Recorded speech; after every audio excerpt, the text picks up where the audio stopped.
Berkesan.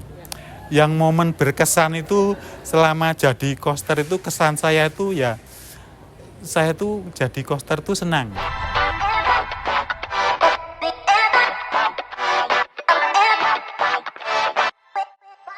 Perkenalkan saya atas nama Antonius Sarbini. Saya lahir tahun 1965, tepatnya 20 Mei. Ya, saya mulai bekerja di Kristus Raja Semesta Alam ini dari tahun 2004 sebagai tukang kebun dan 2005 sebagai coaster sampai tahun 2025.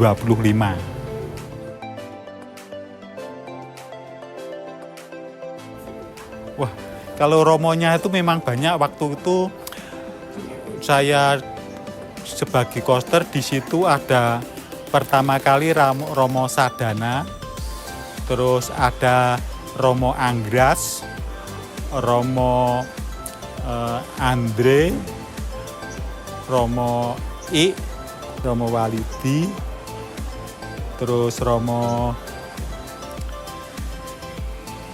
Tony, dan banyak sekali.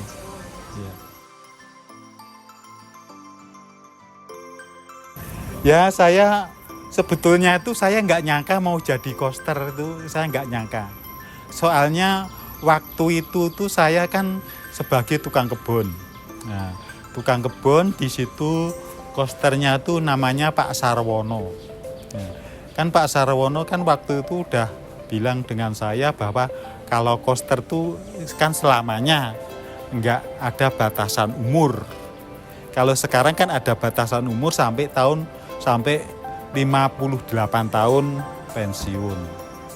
Tetapi saya nggak 58 tapi sampai 60 tahun. Umur saya 60 tahun. Itu jadi saya ada kemurahan dari gereja itu 2 tahun. Iya. Ya nggak nyangka saya itu kalau mau jadi coaster itu nggak nyangka. Ya, nggak taunya kok saya jadi coaster. Nah, itu setelah Pak Sarwono lengser itu saya terus dipromosikan sebagai coaster itu. Sebetulnya waktu itu yang lamar coaster tuh banyak yang lamar coaster itu ada 5 atau berapa itu, tapi yang mungkin karena saya sudah biasa di situ, mungkin saya juga ngelamar coaster yang diterima saya. Oh iya, waktu itu saya pertama kali itu keadaannya masih sepi, banyak pepohonan dan situasinya masih serem. Kalau istilahnya kalau untuk uji nyali itu pas waktu itu. Nah, waktu itu kan masih banyak pohon beringin yang besar, sebelahnya pohon beringin. Terus kalau malam itu keadaannya sepi, suaranya cuma jangkrik. Nah itu. Nah terus waktu itu saya di rumah situ hanya 4 orang, saya, istri saya, dan anak saya 2 tadi, Sandra dengan Ninda.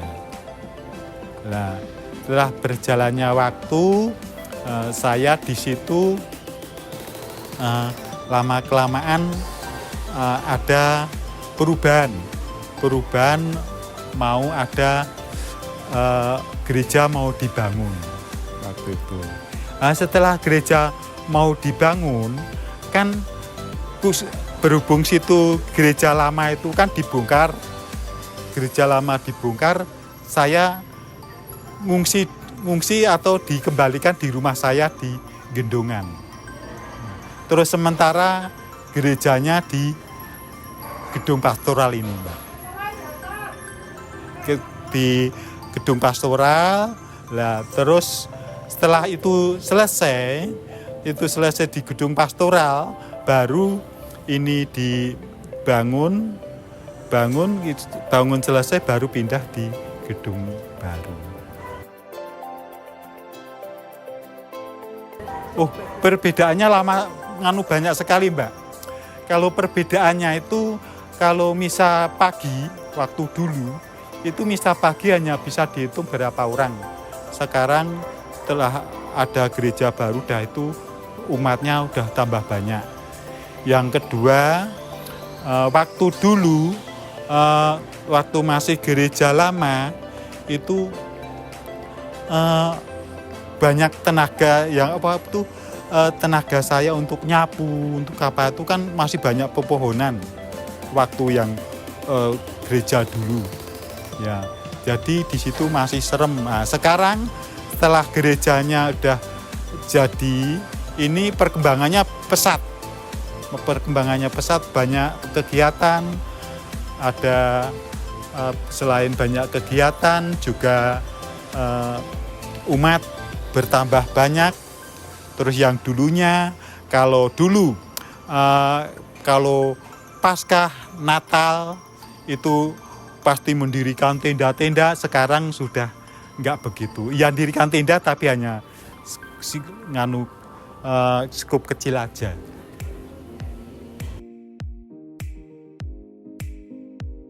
Nah, antusias umat itu sekarang lebih berkembang, Mbak. Lebih berkembang maksudnya antusias umat masih berkembang itu karena kegiatan-kegiatan itu sekarang banyak. Ada pendalaman ini, meditasi, ada yang doa untuk Santo Yusuf, ada doa mengenai pentatan itu. Kalau tantangan terberat untuk jadi koster ya dulu itu ya berhubung saya itu sudah pindah di Gendongan, itu kalau pagi mau masuk kerja itu kalau pas hujan deras. Itu tantangan itu pas hujan deras, nggak punya mantol, nah itu tantangan itu. Yang menguatkan saya kan saya mengimani Yesus. Saya harus berdoa, saya berterima kasih pada Tuhan selama ini saya diberi kenikmatan dengan Tuhan. Nah, itu tantangan saya untuk motivasi saya itu gitu. Yang momen berkesan itu selama jadi koster itu kesan saya itu ya saya tuh jadi koster tuh senang. Saya kerjakan enjoy, saya senang dengan jadi koster. Kesan saya mungkin saya kalau nggak jadi koster nggak bisa nyekolahkan anak bisa juga. Itu. Sekarang saya selama jadi koster kesan saya itu saya bisa nyekolahkan anak dan anak saya sudah selesai. Ya pengalaman lucu itu waktu itu tuh gini, di gereja sini kan masih gereja yang lama. Waktu itu kalau malam minggu kan saya kerjakan, daripada minggu besok kan kotor, minggu saya kerjakan. Di itu saya nyapu banyak ada suara yang suara nangis seorang perempuan itu toh. Lucunya saya gini, itu kenapa ada orang menangis yang gitu kok malah saya tinggal nyanyi-nyanyi. Nah, maksudnya saya nyanyi-nyanyi itu untuk apa?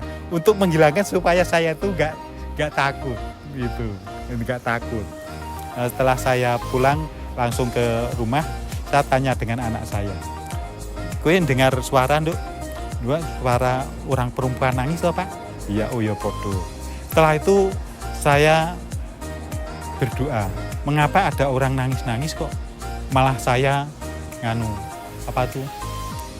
saya tuh malah nyanyi-nyanyi, nggak saya doakan. Terus saya doakan, saya mintakan pengampunan. Nggak taunya sampai sekarang nggak ada yang nangis lagi. Terus yang kedua itu kalau saya kan waktu dulu kan ada tempat Romo yang di sana sebelah kos gedung itu toh, saya itu gosoknya di sana sampai kadang-kadang jam 1, jam 12. Jam 11 jam 1 kan di sini kan suasana kan sepi, nyenyet. Wah, di samping itu kan ada kamar mandi waktu itu. Di kamar mandi itu ada suara perempuan keluar dari kamar mandi. Cetok cetok cetok cetok cetok. Ya. Saya kan penasaran saya cari mubeng, nggak ada. Itu lucunya itu. Ya kalau dengan Romo yang menyentuh ya itu tadi yang saya bicarakan tadi, saya itu dekatnya dulu dengan Romo I. Romo I itu kalau dengan saya itu waktu saya mau jadi koster itu ditanya, ini carinya bacaannya gini. Ya Pak, dia Romo. Nanti kalau nggak tahu tanya. Setelah itu Romo beritahu, dah Pak Sarbini coba cari untuk minggu keberapa, untuk minggu ini tahun ini coba dicari. Saya cari. Itulah kesan saya dengan Romo I. Iya. Ya ada. Adanya itu ya kita kan ya harus bersyukur dan berdoa toh Mbak. Bersyukur, berdoa, terus kita bagaimana untuk melayani umat supaya umat itu dengan saya itu nggak tegang. Selain nggak tegang, Pak, yang penting saya limpah dengan senyuman, ya biar orangnya itu kalau tanya dengan saya senang gitu. Terima kasih. Ya dari koster itu secara rohani kan ya juga ini melayani toh ya, melayani berlangsungnya Ekaristi supaya Ekaristi itu lancar. Ya. Kalau Ekaristi lancar juga rasanya aman gitu. Ya untuk merubah cara pandang hidup saya ya ada. Kita harus berbuat baik. Harus berbuat baik dengan sesama, dengan teman, apalagi kalau yang namanya koster kan hubungannya dengan orang banyak. Ya, kalau lingkungan kerja saya, kalau dulu itu saya bekerja itu waktu di sini masih nginduk di Gereja Paulus Miki. Segala sesuatu kalau mau mempersiapkan untuk Ekaristi minggunya itu saya harus minta di Paulus Miki kalau ada kekurangannya. Baik itu panduan, ada hosti atau ada apa itu mintanya di Paulus Miki. Nah, baru nanti saya persiapkan ke sini. Itu selama saya itu setelah sini mandiri, baru tidak minta sana. Terus selama saya bekerja, lingkup saya bekerja, itu waktu dulu, itu Maret 2001, itu saya sudah nggak sendiri lagi. Sudah ada teman saya yang namanya Yuli. Walaupun toh Juli itu kan kerjanya cuman kalau saya liburnya kan cuman Selasa. Selasa Yuli itu yang gajulin saya. Terus kalau minggu kan berhubung misalnya kan ada 2 kali. Saya sebagai orang tua ya sebagai koster situ, saya tanyakan dengan Yuli. Ini misalnya 2 kali minggu, jam 6 dengan jam 8. Dah kamu mau milih jam berapa? Saya milih jam 8 saja Pak. Oh ya, terima kasih. Tapi itu kadang-kadang ya nggak mesti jam 8, kadang-kadang teman saya itu yang namanya Yuli itu, Pak, aku sesuk acara, Bapak yang jam 6. Oh ya, saya sebagai orang tua manut-manut saja. Gitu. Ya, saya pesan dengan untuk Miss Dinar, OMK, segala macam semuanya, ya mudah-mudahan cepat berkembang. Maksudnya cepat berkembang, yang tadi Miss Dinar, terus jadi pemazmur seperti Osi itu loh. Ya, itu terus nanti tadi yang itu jadi lektor, itu harus berkembang. Terus saya pesan juga dengan teman saya tadi yang ganti saya, dijaga kesehatannya supaya sehat terus, terus selalu dekat dengan umat, disayangi dengan umat. Kan itu doa saya. Ya. Ada pesan saya, umat itu semuanya itu baik-baik semua dengan saya.